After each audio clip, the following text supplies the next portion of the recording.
Hello, friends, and welcome back. Today, I'm sharing a story about the places we drift to when there's nowhere left to run. It's the story of a man who went searching for an ending and instead stumbled into a beginning he never thought possible. A story about how the hardest winds can shove us toward the warmest fires, and how a life can crack back open under the lightest touch from a stranger. So settle in, let the day fall quiet. Let the modern world fade. Come with me into the high desert where red stone keeps its secrets and silence speaks louder than words. The wind didn't just pass through the canyon that day, it shrieked. A raw whistling scream that sliced the air heavy with the smell of dry sage and old dust, ground fine by time. The sun hung high and merciless in a sky bleached pale by heat, staring down without care on the struggle below.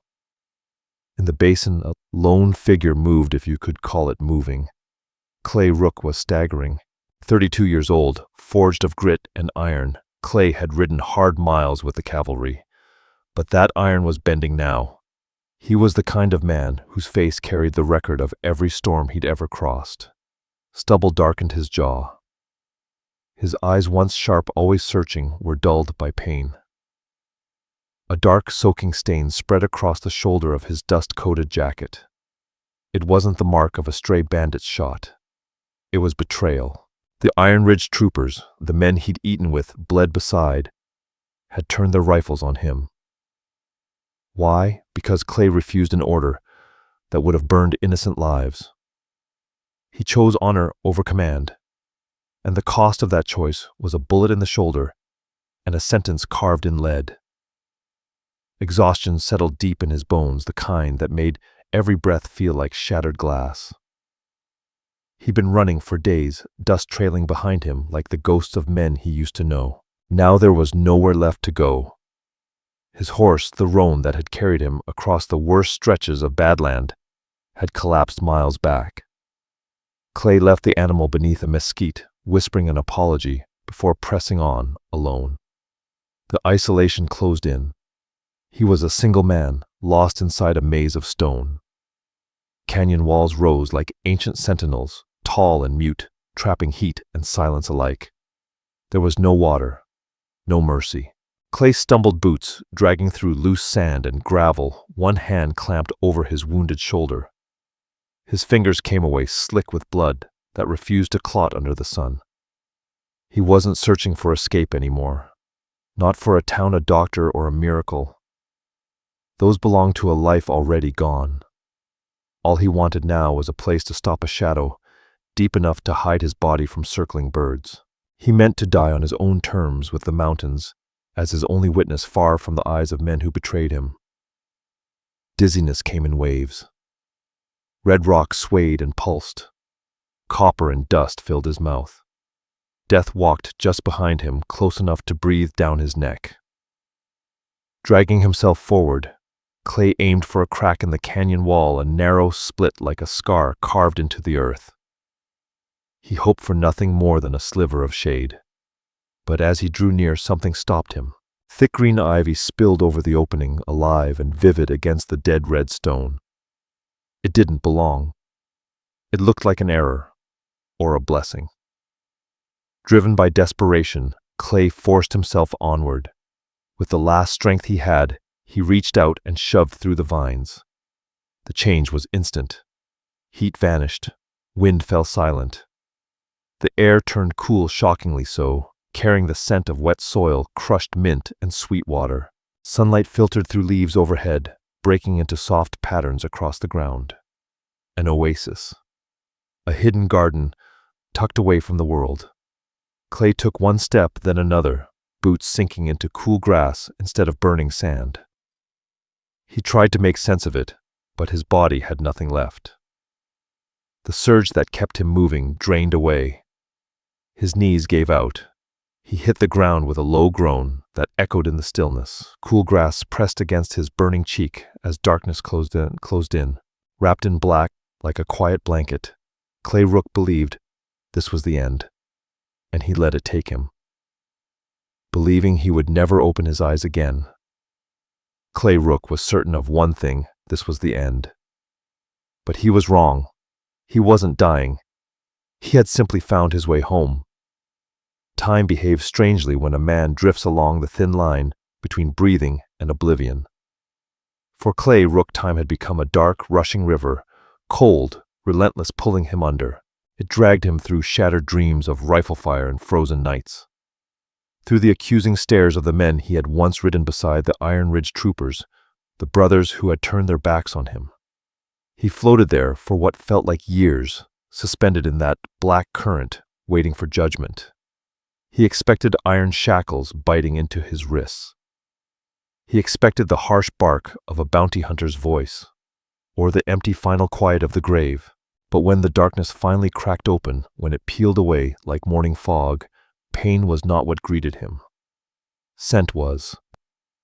Not blood, not the sharp iron of fear, not the dry, suffocating dust of the Badlands. This was different. It was crisp, clean, almost sweet, green, the smell of crushed mint and damp earth, the smell of something alive. Clay let out a rough groan, the sound tearing through his raw throat. He tried to move, shifting his weight, and a deep ache flared through his shoulder, a heavy reminder of the bullet that had torn into him. The wound throbbed, but the screaming agony he remembered was gone. He forced his eyes open. The world swayed, blurred by dim light and exhaustion. He wasn't lying on stone, not on the unforgiving canyon floor. Beneath him was softness, animal furs layered over dried sweet grass. He glanced down at his chest. His coat was gone. His shirt had been cut away, where the lead had ripped through his shoulder. There was a bandage there, not a filthy scrap torn from a saddlebag. Clean linen, white, soft. Beneath it he could feel a cooling poultice mud mixed with herbs drawing the heat from his skin. Someone had cleaned the wound. Someone had stitched the torn flesh with careful precision, the kind that came from steady hands and a calm heart. For a man who had learned to expect nothing but cruelty from the world, that tenderness was terrifying. It didn't make sense. Instinct, sharp and brutal, slammed into him. "Where's my gun?" His hand flew to his hip, fingers clawing for the familiar, reassuring weight of his revolver. There was nothing, only air and fur. His heart thundered against his ribs like a trapped animal. He was unarmed, exposed, helpless. Panic burned up his throat, hot and bitter. He tried to sit up, to drag himself back, to find a weapon, anything. Easy. He rasped the word, barely a sound. Using his good arm, he pushed himself upright, eyes sweeping the space around him. He wasn't in some deep, lightless cave. It was a shallow rock alcove sheltered by an overhanging cliff. Golden, dusty light filtered in from a hidden canyon beyond, warm and unreal. Then he saw her. She stood near the entrance, framed by the glow, watching him. She didn't look dangerous. She didn't look like a rescuer either. She looked like something pulled straight from fevered dreams. Her name, he would learn later, was Wren Hale. She was 22 years old. But in that moment, standing silent in the drifting dust, she felt timeless. She wasn't wild in the way the world used that word. She wasn't ragged or feral. She was otherworldly. She wore a faded calico dress, the kind a settler's daughter might have worn back at the Hale homestead, but it had been carefully altered, mended with soft buckskin patches, stitched into something that bridged two worlds. The memory of civilization, the truth of the wilderness. Her hair fell loose around her shoulders, pale as dried wheat under an autumn sun. But it was her stillness that stole the breath from Clay Rook's lungs. She didn't flinch when he lurched upright. She didn't gasp. She didn't step back. She only watched him, calm and unmoving, her hands steady. She held a small wooden bowl. Clay Rook opened his mouth to demand her name, to ask where his gun was, but the questions never made it out. Because behind her, in the green-lit mouth of the canyon, something shifted. Clay expected wolves, maybe guard dogs. Instead, he blinked hard, half convinced he was still dreaming. Horses. Wild mustangs. The red canyon herd painted in desert colors, deep chestnut ash gray, splashed white, grazed only yards from the alcove. Heads low in tall grass. No ropes, no corral. Free. A large stallion lifted his head. His coat was the color of storm clouds. Thunder. He looked past the girl and locked eyes with Clay. The stallion released a low breath, a rolling sound that vibrated through the air. He wasn't afraid of her. He didn't shy away. He stepped around her with slow, heavy grace, his shoulder brushing her arm as he passed. Clay felt it hit him then, sharp and sudden. She wasn't hiding from them. She was part of them. She stood among the herd, not as a master with reins or whip, but as family. There was authority in her stance, yes, but it was quiet. The kind that comes from being the still center of a spinning world. "Who are you?" Clay croaked. His voice was raw from disuse. She didn't answer. She didn't even blink. She stepped forward, leaving the sunlight and entering the shadow of the alcove. Thunder shifted as if to follow, alert, protective, but she made a tiny motion with her hand, barely a dip of her fingers. The great stallion stopped, lowered his head, returned to the grass. She knelt beside Clay. Up close he saw her clearly now. Sun-warmed skin, freckles scattered across her nose like stars. But it was her eyes that held him. Amber brown, clear, deep. The eyes of someone who had watched the world burn and chosen to build again from the ashes. Ancient eyes weighted with a wisdom no 22-year-old should carry.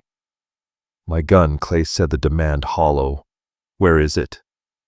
She didn't reply. No gesture, no explanation. She set the wooden bowl on a flat stone beside him. Steam curled upward, carrying the rich scent of bone broth and sage. Silence stretched between them, not empty, not awkward, heavy, intentional, like a choice, like peace.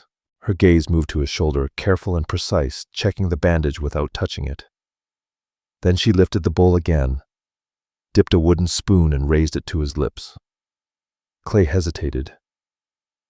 He was a grown man, a fighter, a survivor of battles that left other men broken. Being fed like a child, being this helpless, cut straight into his pride. He reached to take the spoon himself. His arm shook violently. Strength abandoned him. He froze, jaw tight, frustration burning his cheeks. Wren Hale didn't smile. She didn't mock him. She didn't look at him with pity. She waited. Her expression held absolute patience, the kind the mountains show the wind.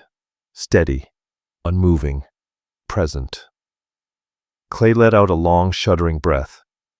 He looked at the spoon, then back into her amber eyes.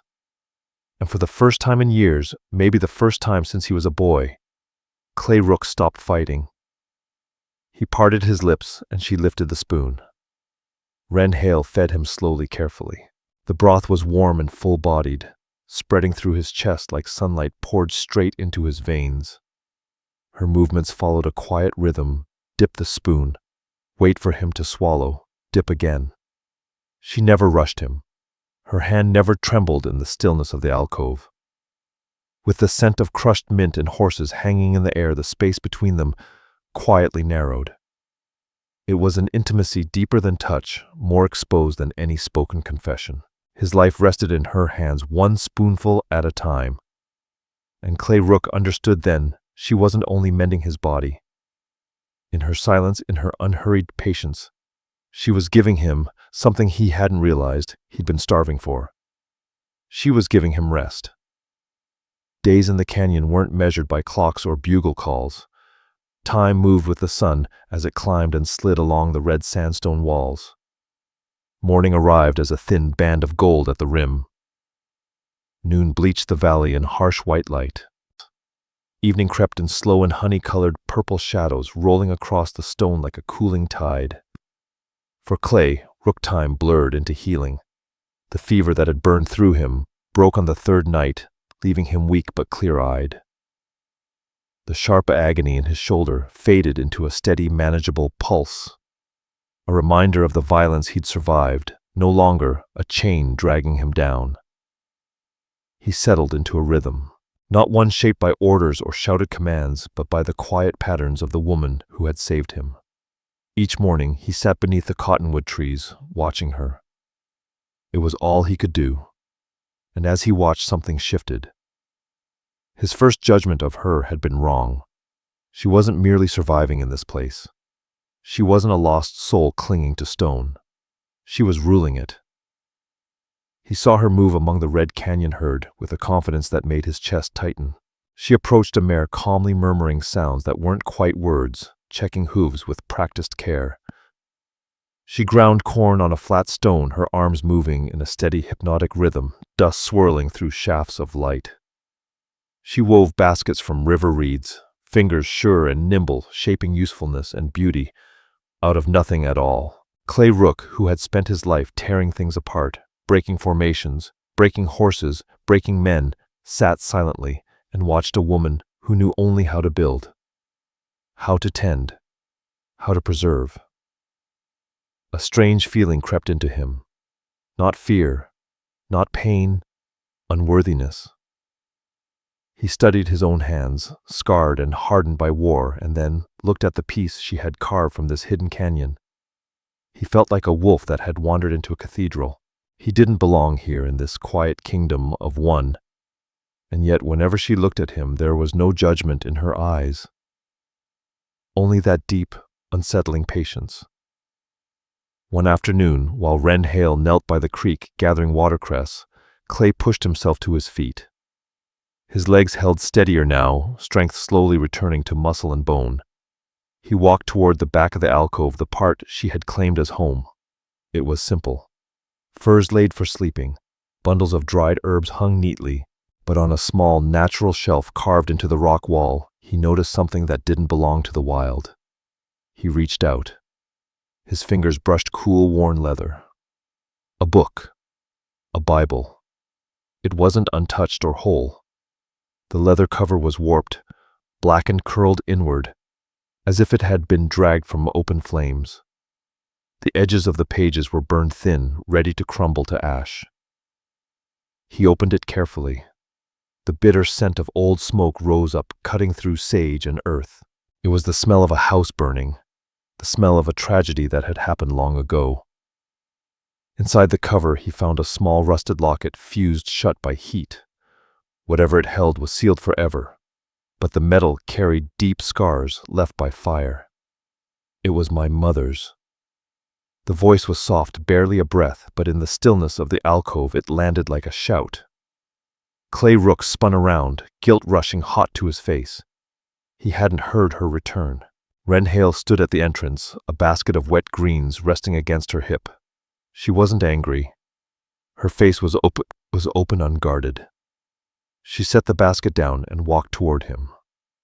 She didn't take the Bible from his hands.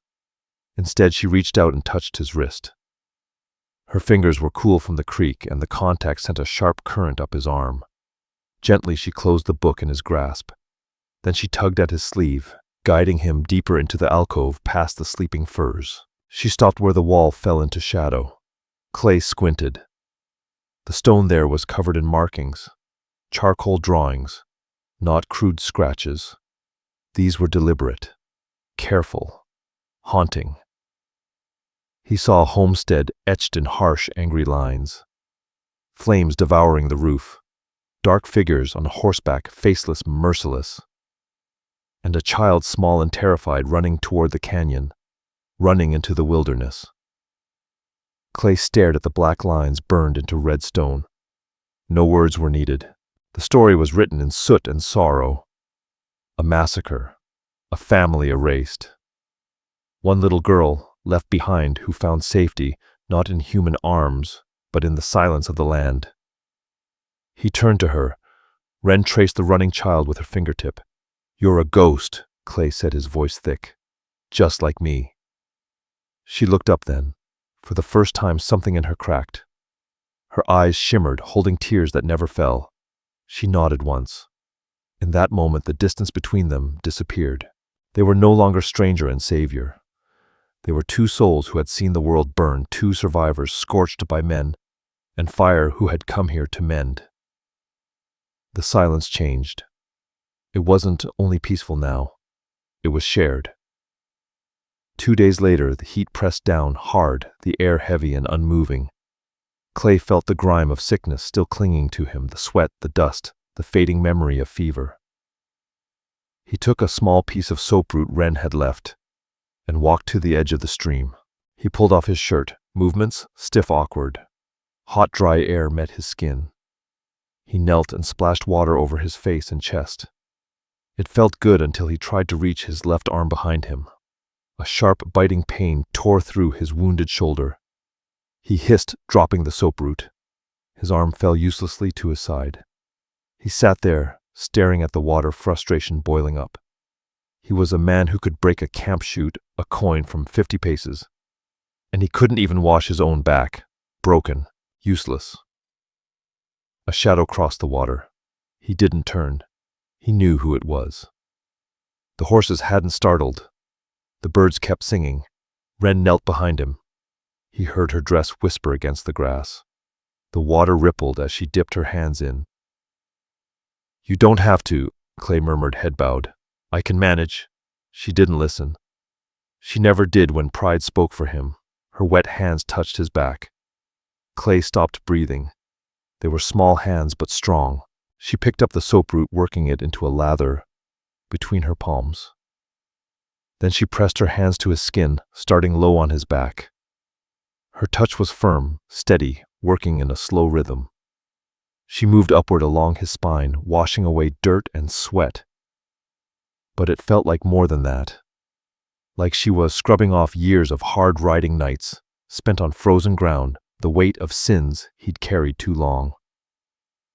The sensation flooded him. The warmth of her palms against cool water. Her closeness. He could hear her breathing soft, even just behind his ear. The scent of sun-warmed cotton and wild mint wrapped around him as her hands reached his shoulders. She was careful near the bandaged fingers, barely grazing bruised skin with a tenderness that made his heart pound.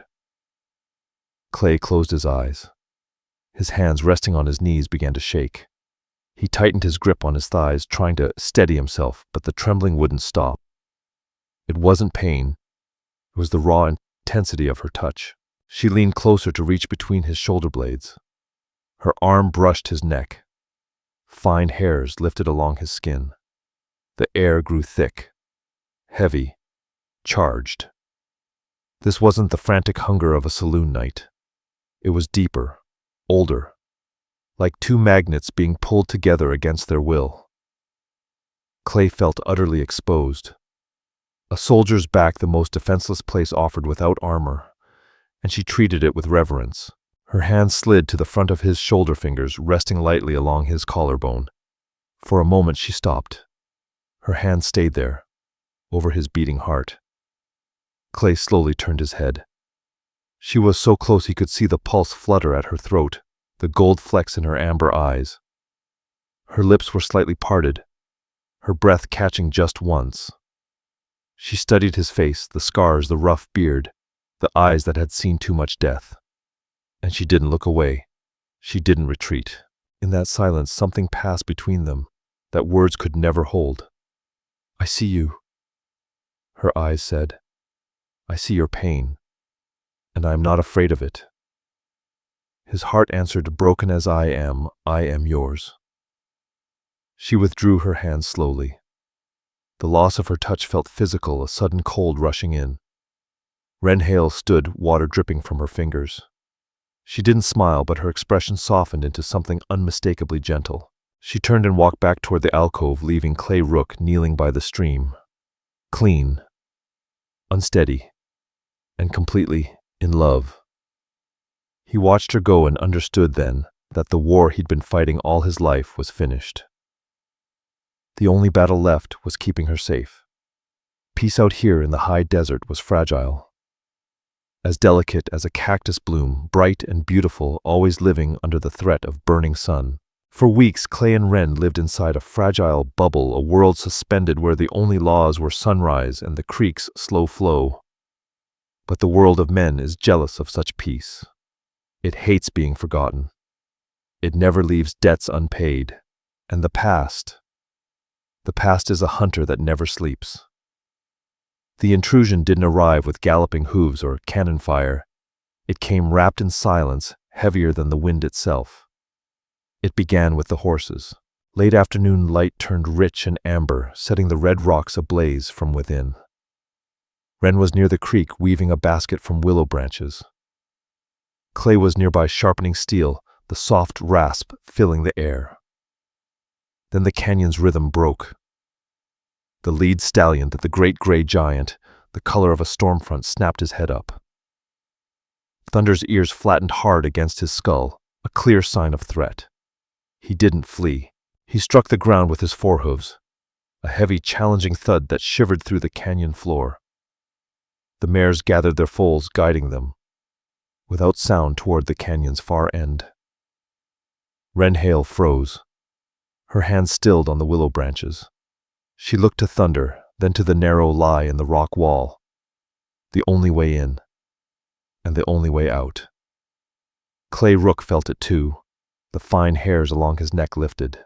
An instinct he thought weeks of peace had buried surged back to life in a heartbeat, the instinct of prey, sensing a hunter. He rose, ignoring the stiffness in his healing shoulder.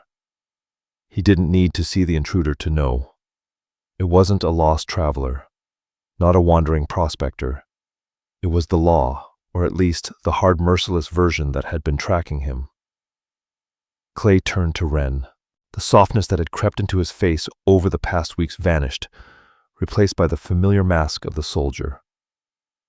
"Hide," he said quietly, a command born of desperate protection. He expected her to run to retreat into the caves, like the frightened girl he once imagined her to be. But Wren didn't move toward the shadows. She stood. Her eyes were wide, not with panic, but with a fierce, unsettling resolve. She looked at Clay, really looked, and saw the truth. He was unarmed. The knife in his hand was for skinning rabbits, not fighting a war. She turned and ran, not away from danger, toward it. She reached a hollowed log near her sleeping furs, thrust her arm inside, and pulled free a heavy bundle wrapped in oilcloth. Clay stared, stunned, as she returned. She unwrapped it. Inside lay his revolver. But it wasn't the filthy, rust-bitten weapon he'd collapsed with. The metal was clean, the cylinder oiled, the wooden grip polished smooth. She had taken the instrument of his violence, the symbol of a world she despised, and cared for it, because she knew, with a wisdom far beyond her years, that a day might come when the warrior would need his blade again. She held it out to him, hands steady, eyes heavy with quiet sorrow. She wasn't just giving him a gun. She was handing him back his former self, granting him permission to be dangerous again. But not for a flag, not for Silas Crow, this time for her. Clay took the revolver. Its weight settled into his palm, familiar and grave.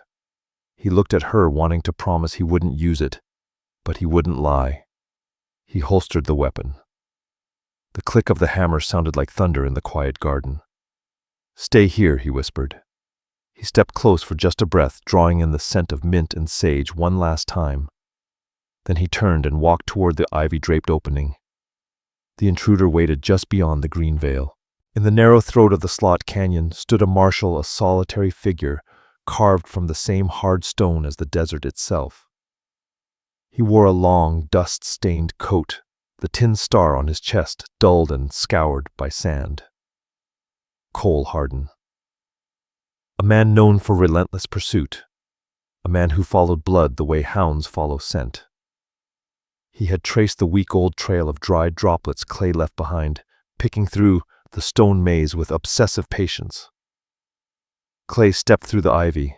Heat slammed into him, brutal after the cool sanctuary behind. The two men faced each other 20 paces apart. Wind screamed between canyon walls, snapping their coats around their legs. Coal-hardened's voice cut through it. "I figured you crawled in here to die." The marshal called out, his voice rough as groundstone. "You're a hard man to kill, and you're a hard man to shake. Clay Rook answered, his hand hovering near his hip. You know, I can't let you walk, cold-hardened said, shifting his stance. You turned on your own. You betrayed the uniform. That makes you a traitor. Clay laughed, a dry, bitter sound. I betrayed a captain who wanted to burn a village of sleeping women. If that makes me a traitor, Marshal, I'll wear the name. The law doesn't care about your reasons, Cole spat. It cares about order. Come out. Maybe you'll get a trial. You and I both know there's no trial waiting for me, Clay said. Just a rope. Then it's the rope, the Marshal replied, his hand twitching. You're a dog that bit its master. Better a wolf than a blind dog, Clay shot back. Go home, Marshal. There's nothing here for you but heat and bad luck. Cole's eyes narrowed. He glanced at the ivy behind Clay, saw the green, the life hidden there, and understood Clay wasn't just hiding. He was guarding something. Who's in there with you? Cole asked, stepping forward. That was the mistake. Clay drew fast, clean, the muscle memory of a lifetime snapping into place. But the Marshal was fast too. Legendary fast. Two shots cracked so close together they sounded like one crack boom, shattering the canyon's stillness, the echoes slamming back like the end of the world. Clay felt a hammer strike his side. He spun, boots skidding on loose shale, and crashed behind a boulder. Fire burned across his ribs, a hit. Not deep, but close. Too close. A second-round chipped stone inches from his face, blasting grit into his eyes. You're pinned, boy, the Marshal shouted closer now. Nowhere left to run. Clay pressed his back to the rock, breath tearing in ragged pulls. He checked the cylinder. Pinned. Wounded. And the only thing standing between the cold law of the outside world and the warm heart of the sanctuary was him, and he was losing. Dust choked the air, mixed with the sharp sting of powder. He listened to the heavy boots crunch nearer on gravel. 2 rounds left. 2 rounds to save the only thing that mattered. He tightened his grip and braced to rise, to trade his life for hers in one last violent exchange. But the canyon had other plans, and the canyon had a queen. Clay heard it first, not a gunshot, but a sound that sliced through the fight like a blade. A whistle. Sharp. Piercing. Impossible to ignore. It came from above. He looked up. Wren Hale stood on a high ridge overlooking the narrow pass. She wasn't hiding in shadow. She stood in full sun, hair snapping in the wind like a war banner. She didn't look like a victim. She looked like the spirit of the land itself. She raised her hand and cut it down in a hard, sweeping signal. The ground answered. At first a low rumble, distant thunder, then a roar rising from the green valley's depths. A tidal surge of muscle and fury poured forward. The herd. The Red Canyon herd. They came at her call. The Marshal froze, eyes widening as he stared down the canyon throat. He didn't see a girl. He saw a wall of charging muscle, painted horses, chests heaving, and at their head the great storm-colored stallion. Thunder led them, mane flying like smoke. They didn't strike him. They flowed. They were a river no man could stand against. The Red Canyon herd thundered through the narrow pass, hooves sparking off stone. The Marshal was forced to dive aside, scrambling up the rocks to avoid being trampled. The canyon exploded with sound whinnies, screaming wind, the drumbeat of hooves, dust rising like a living thing. Then as suddenly as it began, it was over. The herd vanished into the open desert. Their work done. Cold-hardened lay in the dirt, bruised, dazed, coughing. Before he could reach for his weapon, cold steel pressed to his temple. Clay Rook stood over him. Clay's eyes were hard. His finger tightened on the trigger. This man had hunted him like an animal. This man had threatened to drag violence into Wren's sanctuary. The soldier inside Clay, the part shaped by blood and orders, knew the rule. You end the threat. You finish the job. Do it! The Marshal hissed, blood running from a cut on his forehead. Add another sin to your list. Clay's jaw locked. He drew back the hammer. Click. Then he felt a touch. Light as a feather, heavy as a mountain, a hand pressed to his chest right over his heart. Clay froze. He didn't need to turn. The scent of sage and rain cut through the gun smoke. Wren Hale stood beside him. She didn't grab the gun. She didn't plead. She simply rested her hand there and slowly shook her head. Her amber eyes held his. In them, he saw the plea. Not for the killer, her gaze said. Not anymore.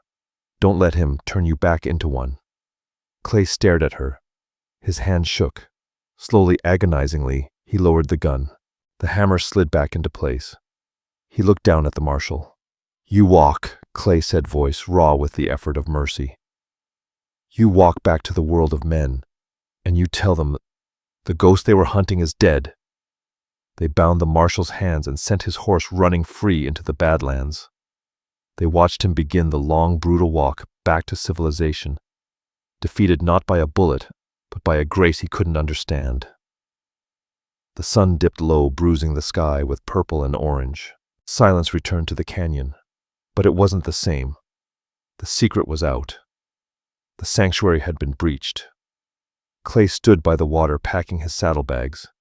His movements were slow, heavy. He knew he had to leave. Battle-hardened would return or others would come. He couldn't bring that darkness to Wren's doorstep again. He tightened the cinch on the fresh horse she had given him and turned to face her, his chest breaking. He shaped the words in his mind. Goodbye. Thank you. I will never forget you. But they never reached his mouth. Wren wasn't standing there watching him go. She was packing. She filled a leather satchel with dried meat and herbs and the charred Bible. She slung it over her shoulder and walked past him straight to Thunder. With fluid, practiced grace, she swung onto the stallion's back. She sat tall, looking down at Clay as the sunset caught gold in her hair. She looked wild and royal and absolutely certain. Clay stared stunned. Wren, he said, voice breaking. It's a hard life out there. A dangerous one. I've got nothing to offer you but the road. She met his gaze. For weeks she had been silent. For weeks she had let her hands and her eyes carry the meaning. But now she needed him to know. She needed him to hear the choice she was making. Wren Hale opened her mouth. Her voice came out rough, unused, yet clear as a bell. Take me west. 3 words, heavy as a lifetime. Clay Rook released a breath he hadn't realized he'd been holding since the moment he crawled into that canyon. A slow smile spread across his face, the first real smile of a free man. He swung into the saddle. He didn't look back at the cave. He didn't look back at the life he was leaving behind. He looked only at her. West, he said. They rode out as the sun kissed the horizon, 2 figures etched against the vast, endless sky of the American frontier. He had come searching for a place to disappear. Instead, he found a reason to live. In the quiet of the painted canyon, a wounded warrior found his peace, and a lonely woman found her equal. They were no longer ghosts.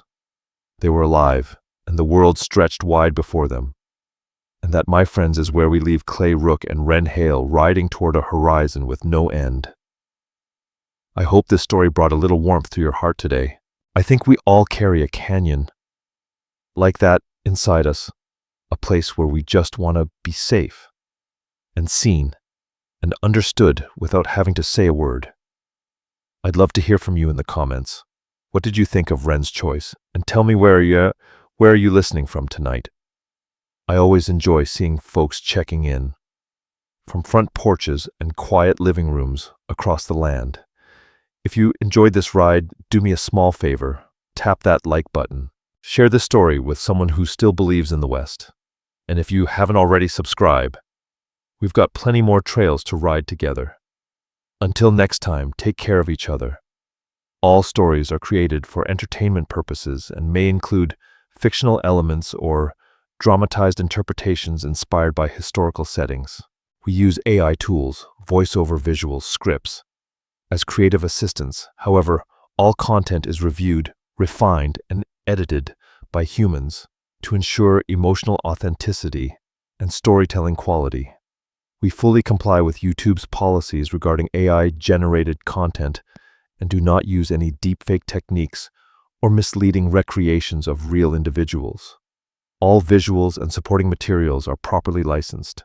Sharing, re-uploading, modifying, or distributing any part of this content in any form requires written permission. We appreciate your support and respect for original creative work.